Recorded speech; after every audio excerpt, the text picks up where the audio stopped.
1995, the Calgary Flames were trying to remake a team that had been a cup winner. Unsigned star Joe Nieuwendyk wanted out and got his wish, a trade to Dallas. The centerpiece in return was an 18-year-old first-round pick, Jarome Iginla. A Western League star, Iginla made his mark with 21 goals in his rookie season of '97. Fast forward to this season, and no one wonders who Joe got traded for anymore. Iginla leads the league in scoring, while Roman Turek keeps other teams at bay, and the Flames are one of the NHL's top teams. Tonight, Nieuwendyk pays another visit and is the leader of the Stars. Two Canadian aces who traded places. Joe and Jerry are next on the net.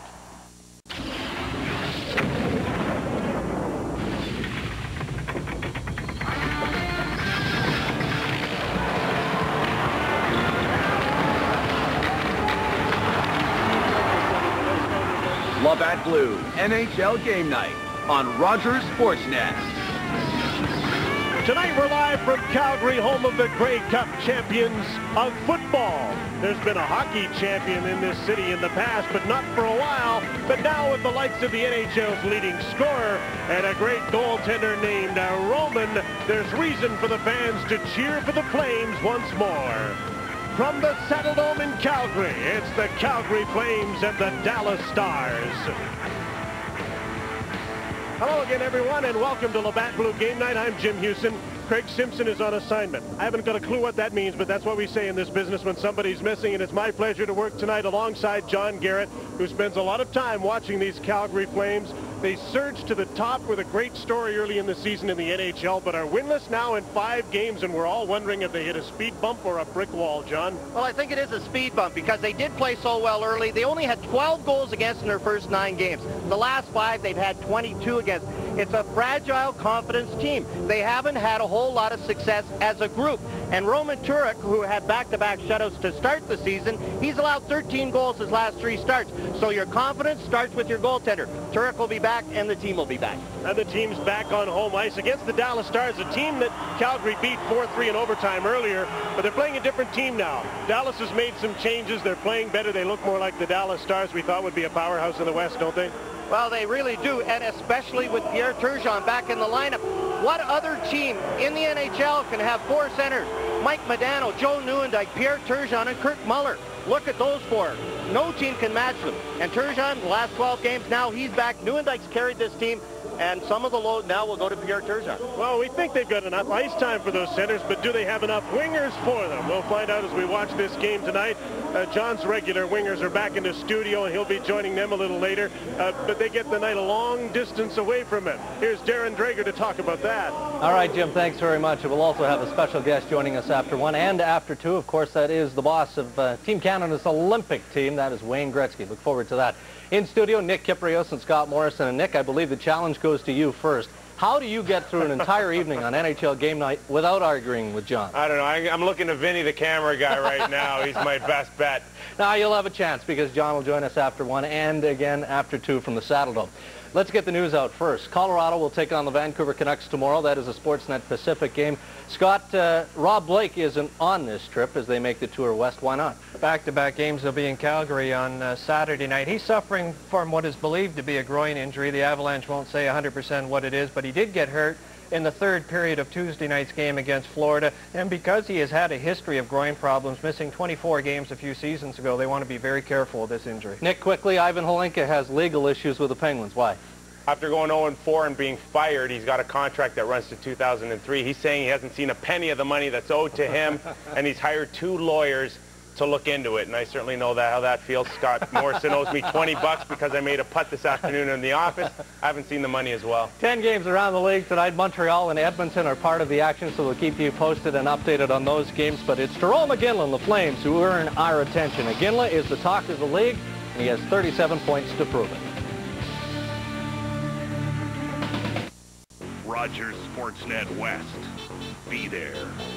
NHL Game Night on Rogers Sportsnet. Brought to you by Labatt Blue. A whole lot can happen out of the blue.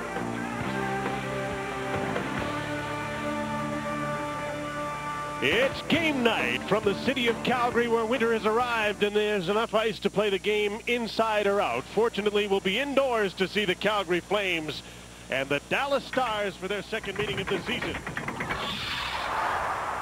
Let's meet the starting goalies, brought to you by Tim Hortons, the coffee you can count on. For the first time this season, the Stars have decided to give Marty Turco back-to-back starts. He won against Minnesota and plays this game, while Calgary comes back with Roman Turek, who's lost only once this season in regulation time, and that was his last game Tuesday in Detroit.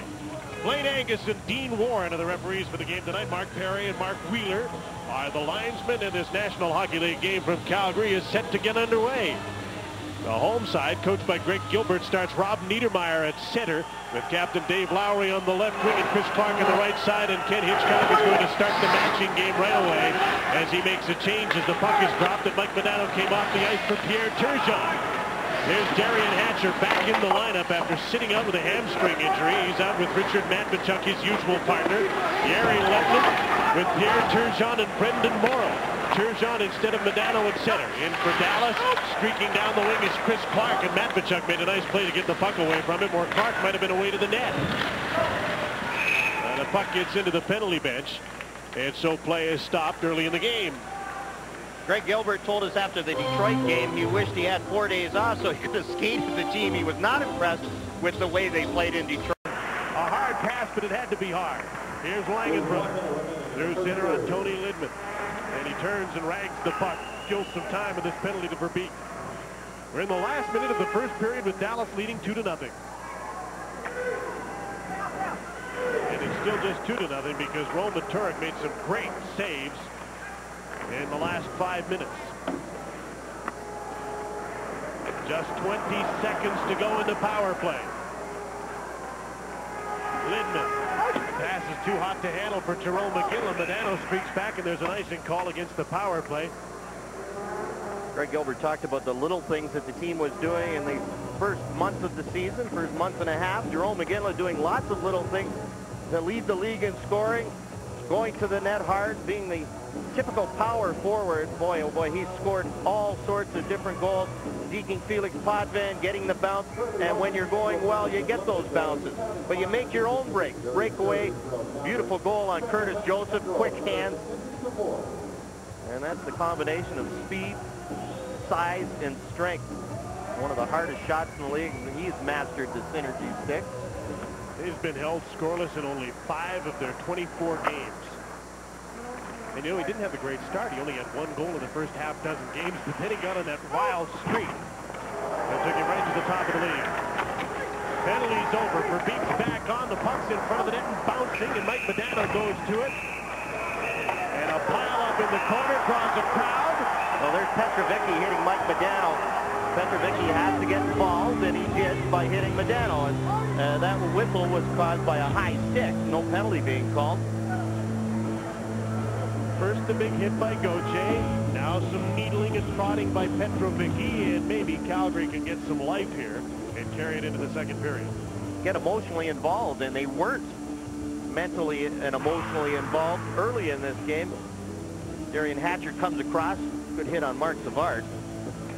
Petrovicki on Mike Modano, the whistle blows, and Petrovicki finishes his check, and that's the way he has to play. He has to play like a Tyson Nash. It's a good comparison. He ranks right up there with Tyson Nash and Darcy Tucker as the player who by the end of the night the other team absolutely loathes.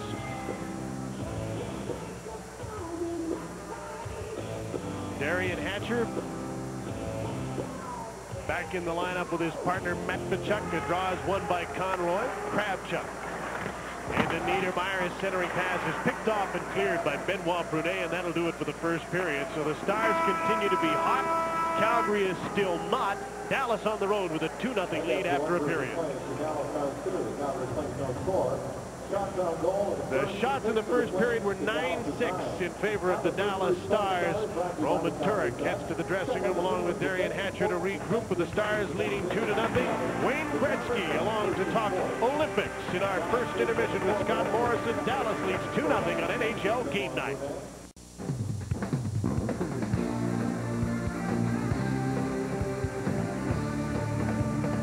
Rene and Modano score for the Dallas Stars at the Saddle Dome, and the Dallas Stars lead the Calgary Flames 2-0 after one period of play. It is Hockey Central at the intermission. Nick Kypreos and Scott Morrison are here. Guys, when it comes to selecting the Olympic Committee, so much speculation, so much opinion.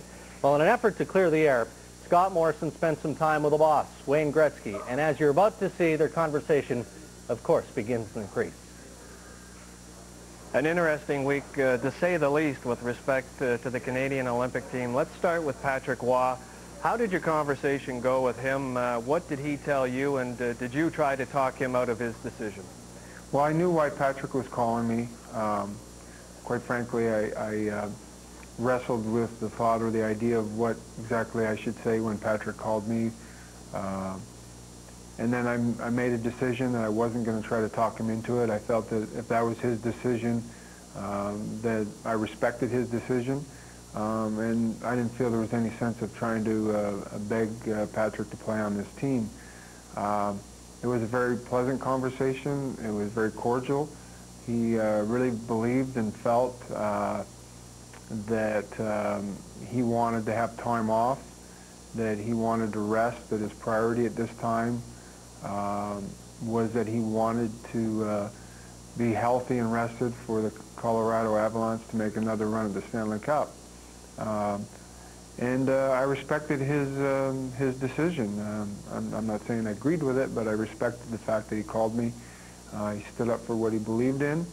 And as I said many times before, our goaltending is very strong. Patrick Roy is obviously one of a kind, and he's an icon to our game. And you don't replace a guy of that stature, but we feel very comfortable with the other goaltenders that we have that we can choose from heading into the Olympics. In your mind, had he been named the #1 goaltender, would that have changed anything? You know, that's just hearsay. I've heard every reason in the world why Patrick wasn't there. And I go back to what I originally said. I was not comfortable with naming 8 players when we had to name them. I don't believe it was right. I don't believe it's good for us. I believe a team is a team, and you name them all together. I don't know how much we benefit from naming 8 players. I think we're hurt more by it than by benefiting it. At the time when we named the 8 players, goaltending at that point in time was pretty even. You know, nobody had won the Stanley Cup in April, and we made a group decision that we'd wait and see. At the time we made the decision, we believe it was the right decision to make. And if we had to do it all over again, we'd make the same decision. You know, we have to move forward here, and as I said, we won't replace Patrick. He's an icon, but we feel very comfortable with the goaltending that we have.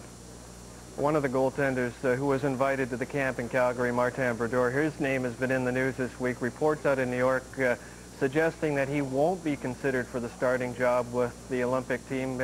Can you bring us up to speed on that? Well, first of all, that's absolutely ridiculous. It's a ludicrous report.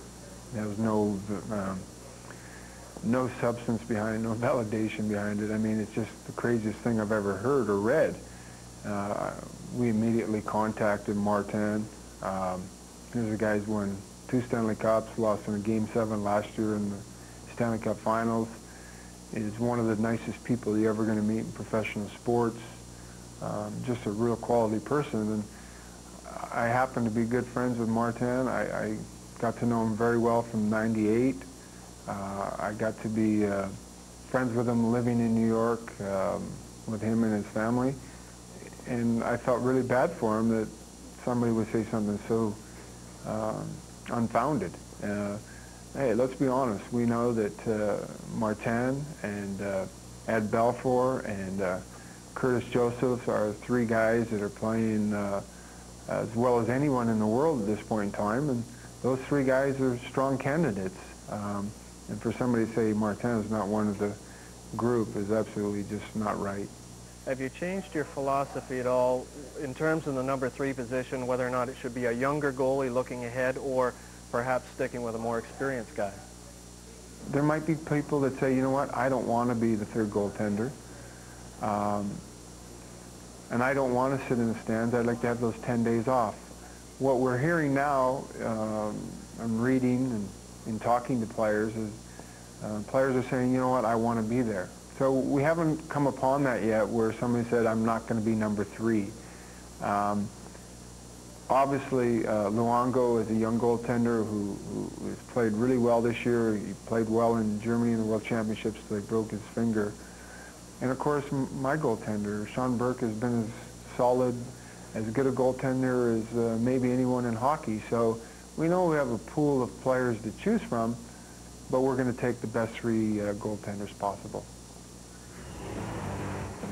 Here are the top 5 tenders to date. Sean Burke, Curtis Joseph, Ed Belfour, Roberto Luongo, guys, gave up 5 goals on 15 shots tonight against Minnesota. He played just over 32 minutes. It's a rough start for him and Marty Brodeur, who's been rough of late as well. Nick, who would you take? Well, with Patrick dropping out of the race, I think you got to lean towards the 3 goalies that you invited in Calgary in September. But we know where Marty Brodeur stands now, and last week on our show, Curtis Joseph told us that he'd drive the bus, so you know where he stands as well. The only one we're really waiting for is Eddie Belfour and whether he'd go in any capacity at all. But let's not forget, guys, if the Olympics were to start tomorrow, I think Curtis Joseph would have the inside track. They don't, and a lot can happen between now and February. All right, Scott, coming up after 40 minutes, of course, Wayne Gretzky will also expand on the rest of the team. As we go to break, we take you down Sportsnet's time tunnel. Each of these events happened in the same year. Do you remember when?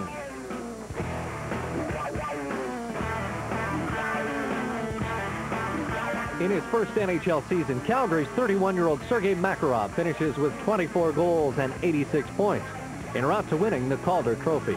Minnesota's Brian Bellows leads the North Stars in goals with 55 and points with 99.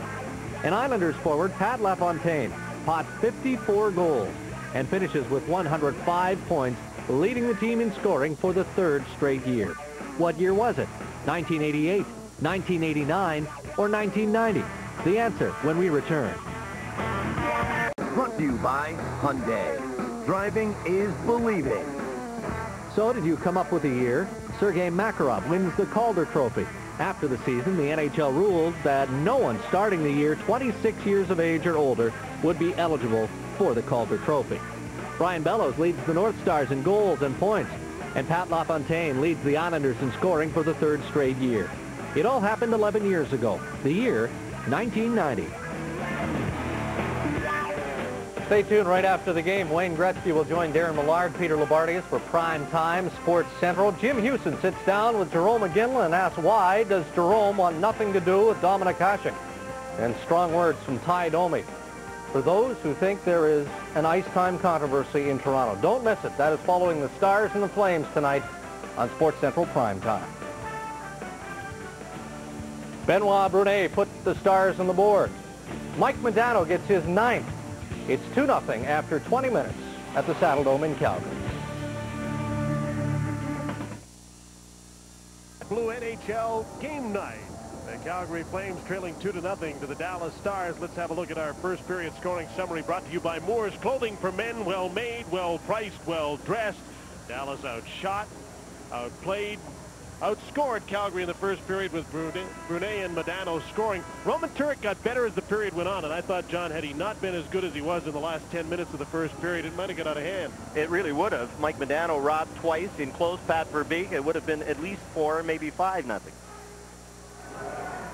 There were some reasons to think that Calgary might have had a spark.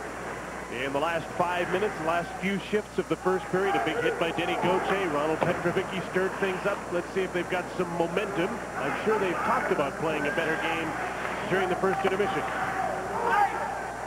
Zubov has to chase the puck back into his own zone. There's no icing on the play, so Marty Turco sets it up. Flames power play looked much better this time around. Long shot off the board. Turco gets taken out by Scott Nickel at the side. Lowry's right on the goal line and tries to chip it, tries to get a bounce off a body, and can't get the bounce. It's not even a shot on goal, but the best scoring chance for the Calgary Flames. From behind the net, Lowry again trying to jam the puck in. They should try and get Marty Turco to handle the puck because he has gotten himself in trouble. He was in trouble again in behind the net. Greg Gilbert wants a penalty called on the play. Turco gets the stick knocked out of his hand. Lowry tries to bank it in off his back and almost does. It hits his leg and comes back, but misses the net. Been adventures in goaltending, but he hasn't let one in yet. A little bit farther out, and that goes in. It's off his leg, and because he hadn't made it back out to the front of the net, it's off his leg and hits the side of the net.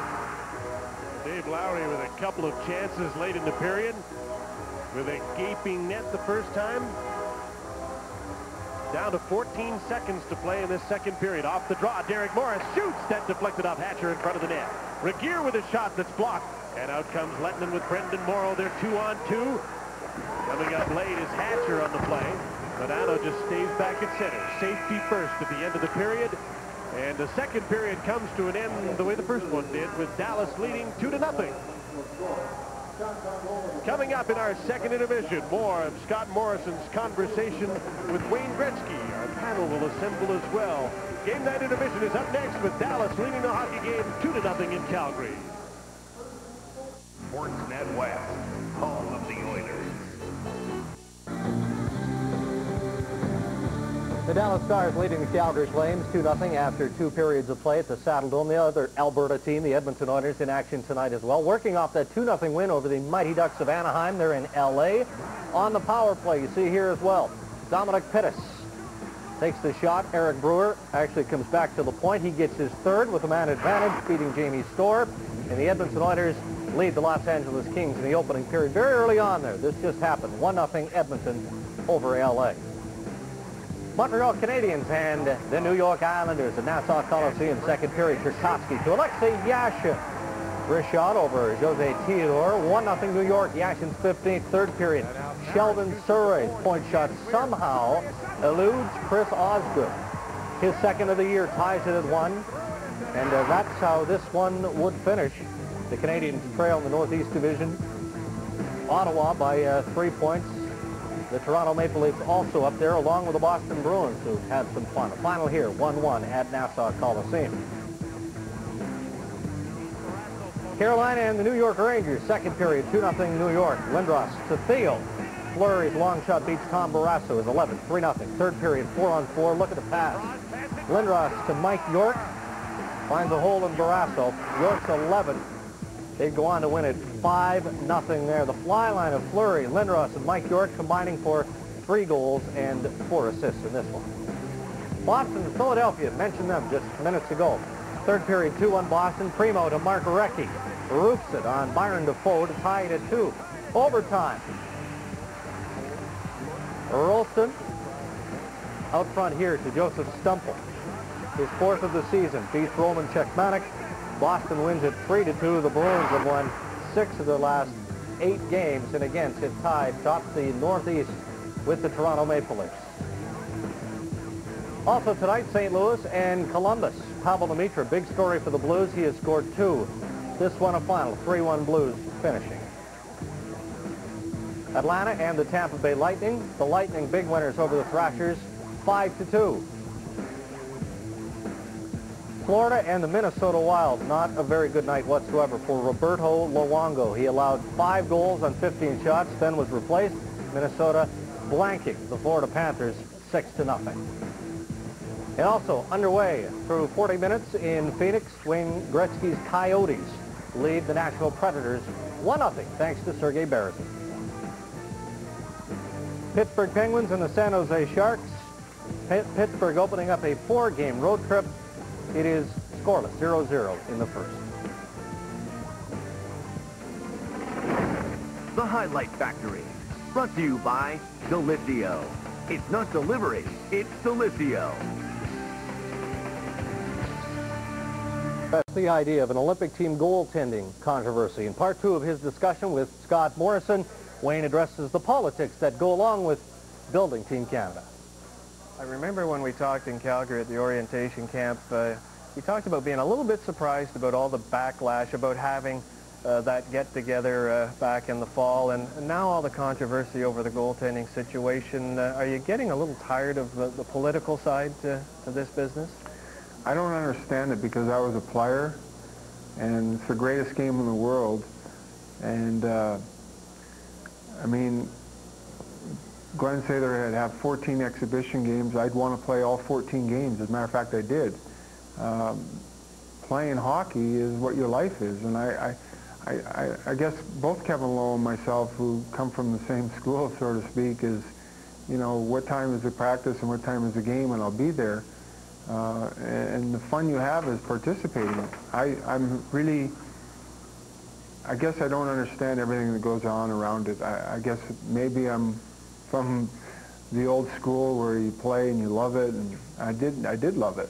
And I think a lot of the players, or all the players, do, but there seems to be so much baloney that goes on around it, and I just, quite frankly, sometimes I don't understand it.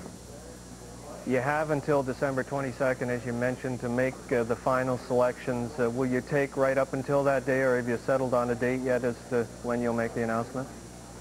Well, we have till December 22nd, and that could very well happen. Our wish is that we'll be ready by December 15th. If we are ready by December 15th, which, you know, could probably happen, it works out rather well for all of Canada, because the junior team is going to be announced around that time. The women's Olympic team is going to be announced around that time. And of course, if we can do the men's Olympic team, it would just be a nice couple days for Hockey Canada. It'd be great for hockey in Canada. And so we're hoping that we can pull it off by December 15th. Wayne, we're watching a young guy tonight in our game, Dallas and Calgary, Jerome McGinley, leading the league in scoring. Has he been a guy who has surprised you in any way in terms of how he's stepped forward this season? Well, he's been a pleasant surprise for not only us, but obviously the Calgary Flames. But, you know, we contacted him the night before the first day of the orientation camp, which was around 10:30, 11 o'clock in Edmonton. He hopped in his car, drove 2 hours, got into Calgary, and he was at the arena at 7 a.m., and he was thrilled to be there, and he stepped in and did a tremendous job for us. And when a guy like that does something like that, you really want for him, and you really hope he does well, and he's been exceptional. And I always said to people when I played, you know, I'm going to do things that I'm going to make them have to keep me. And, you know, how do you not have the #1 scorer in the National Hockey League not on your team? It'd be absolutely ludicrous to think that you don't. How about Mario Lemieux? Are you at all concerned about his health? That you talked to him recently? I'm not overly concerned, but we're at a point now where something we have to address. You know, Mario's gone through a tough year. He's battling a real serious injury, or an injury that's probably been more serious than everyone had anticipated earlier on. But ultimately, I think that by having this little bit of a rest and getting healthy and getting to 100%, he'll be rested properly for the Olympic Games, as selfish that sounds for Hockey Canada. But I think he just needs to make sure he takes care of it for sure, that he doesn't come back at 70% or 65% and re-injures it. And I'm sure he's making sure that before he comes back again, it's going to be 100%. Wayne, thank you, and good luck. All right, thank you very much. All right, not a lot of time left, just over a minute, John, so we'll begin with you, and you must be brief, please. Jerome McGinley, great story, and Wayne Gretzky there essentially naming him to the team. Well, guys earn their spot on the Canadian team. That's one of the things Wayne Gretzky and his group said, and that's why Patrick Roy is not, because you earn your way onto the team, and Patrick would have earned his way on. There's no doubt about that. But Jerome McGinley has really earned it. He's worked hard. The orientation camp, he deserves to be on the team. Guys, what about adding a few more young players? I got to think when the going gets tough over there, Gretzky and Pat Quinn, they're not going to want to roll 4 lines. That's going to be tough on a few players. Why not have a few young kids that you know that could sit there maybe and play 4 minutes and be happy? Like who, Nick? Who would you throw out there? Well, Simone Gagne was there. He had the bum shoulder in Calgary, but also Jeff O'Neill's been outstanding as well, and Ryan Smith could be ready by then. Well, they're going to keep a reserve squad of 5 or 6 players after they make the announcement of the 23 players, and that'll be there in case of injury, and I think there will be several young players ready to go if needed. Easy gig, John. Thanks very much. Well, thank you. Nick, Scott, thank you as well. Time now to log on to Sportsnet Power Poll. It is a Volkswagen Power Poll, sportsnet.ca. This is a question. What is your dream gold medal matchup? Oh, look at Canada. How will they do against the Czech Republic? How about Sweden? Canada, Finland? Does that suit your fancy? An all-North American battle? Why not? Canada versus Russia. Log on. Let us know. We'll have all of the details coming up on Primetime Sports Central. It's 2-0 after 2.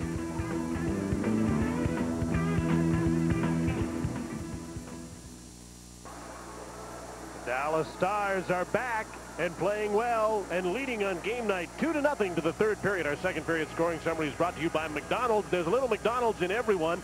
You know, 9 minutes of the second period were spent in the Dallas zone. That would be good news for Calgary, except they didn't get many scoring chances. Only 5 shots on goal. They seemed to cycle a lot and didn't get to the front of the net.